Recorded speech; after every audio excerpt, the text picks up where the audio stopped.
Start up Tamil Nadu வழங்கும் Tamil Nadu start up திருவிழா August 19 மற்றும் 20ஆம் தேதி கோயம்புத்தூர் கொடிசியாவில் மாண்புமிகு தமிழக முதல்வர் திரு மு.க. ஸ்டாலின் அவர்களால் துவங்கப்பட உள்ளது. For more details visit tnstartupfest.com. மத்திய அரசு மீது எதிர்க்கட்சிகள் கொண்டு வந்த நம்பிக்கையில்லா தீர்மானத்திற்கு பிரதமர் நரேந்திர மோடி பதிலளித்து வருகிறார். நேரலையில் பார்க்கலாம்.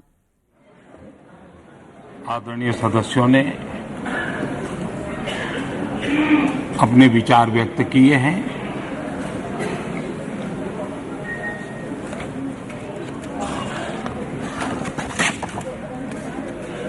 करीब सभी के विचार मुझ तक विस्तार से पहुंचे भी हैं. मैंने स्वयं भी कुछ भाषण सुने भी हैं. आदरणीय अध्यक्ष जी, देश की जनता ने हमारी सरकार के प्रति बार बार जो विश्वास जताया है, मैं आज देश के कोटि कोटि नागरिकों का आभार व्यक्त करने के लिए उपस्थित हुआ हूं.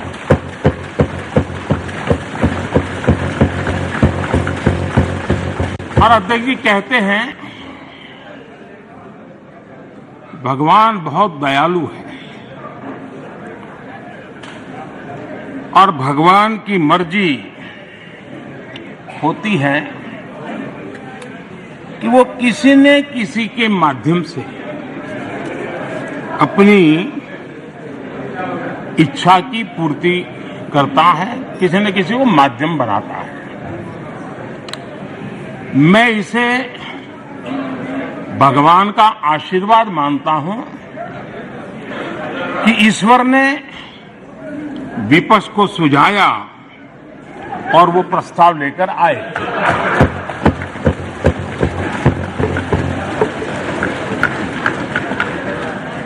दो 2018 में भी ये ईश्वर का ही आदेश था जब विपक्ष के मेरे साथी अविश्वास प्रस्ताव लेकर के आए थे. उस समय भी मैंने कहा था कि अविश्वास प्रस्ताव हमारी सरकार का फ्लोर टेस्ट नहीं है. मैंने उस दिन कहा था, बल्कि ये उन्हीं का फ्लोर टेस्ट है. ये मैंने उस दिन भी कहा और हुआ भी वही. जब मतदान हुआ तो विपक्ष के पास जितने वोट थे उतने वोट भी वो जमा नहीं कर पाए थे.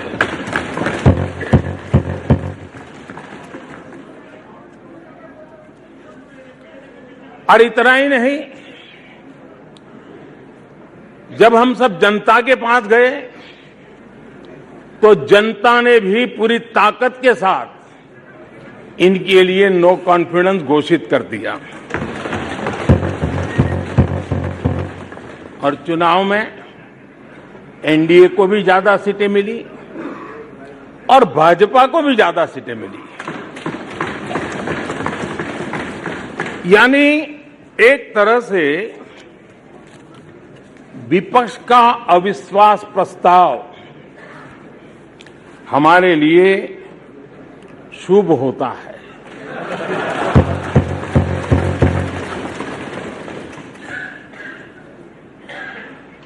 और मैं आज देख रहा हूं कि आपने तय कर लिया है कि एनडीए और बीजेपी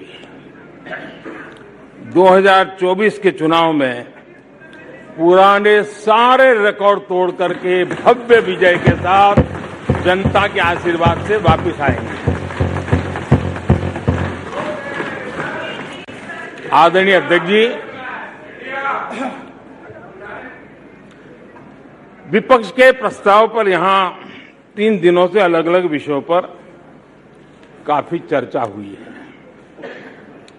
अच्छा होता कि सत्र की शुरुआत के बाद से ही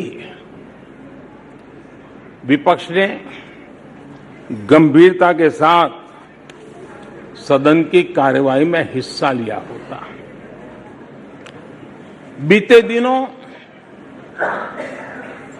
इसी सदन ने और हमारे दोनों सदन ने जन विश्वास bill, मेडिएशन bill, dental commission bill, आदिवासियों के लिए जुड़े हुए bill, digital data protection bill, national research foundation bill, coastal aquaculture से जुड़ा बिल, ऐसे कई महत्वपूर्ण बिल यहां पारित किए।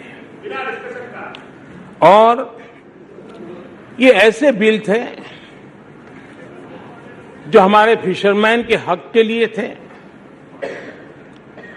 और उसका सबसे ज्यादा लाभ केरल को होना था और केरल के सांसदों से ज्यादा अपेक्षा थी कि ऐसे बिल पर तो अच्छे ढंग से हिस्सा लेते,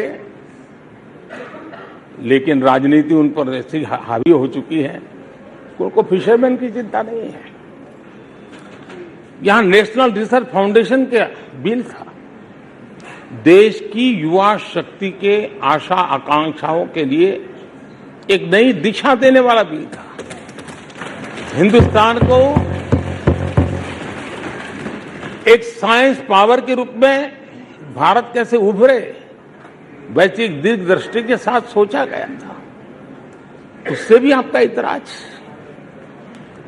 डिजिटल डाटा प्रोटेक्शन बिल, ये बिल अपने आप में देश के युवाओं के जज्बे में जिस बात आज प्रमुखता से है उससे जुड़ा हुआ था। आने वाला समय टेक्नोलॉजी ड्रिवन है।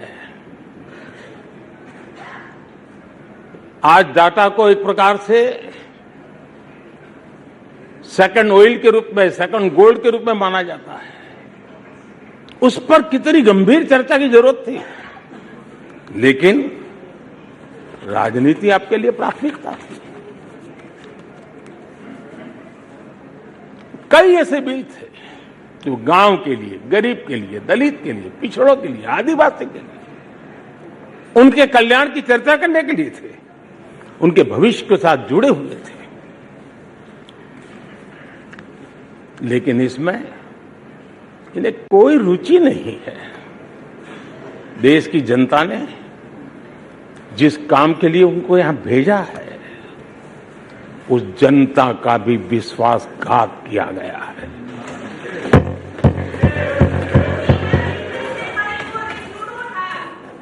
ஸ்டார்ட் தமிழ்நாடு வழங்கும் தமிழ்நாடு ஸ்டார்ட் அப் திருவிழா ஆகஸ்ட் 19 மற்றும் 20ஆம் தேதி கோயம்புத்தூர் கொடிசியாவில் மாண்புமிகு தமிழக முதல்வர் திரு மு க ஸ்டாலின் அவர்களால் துவங்கப்பட உள்ளது. For more details visit tnstartupfest.com.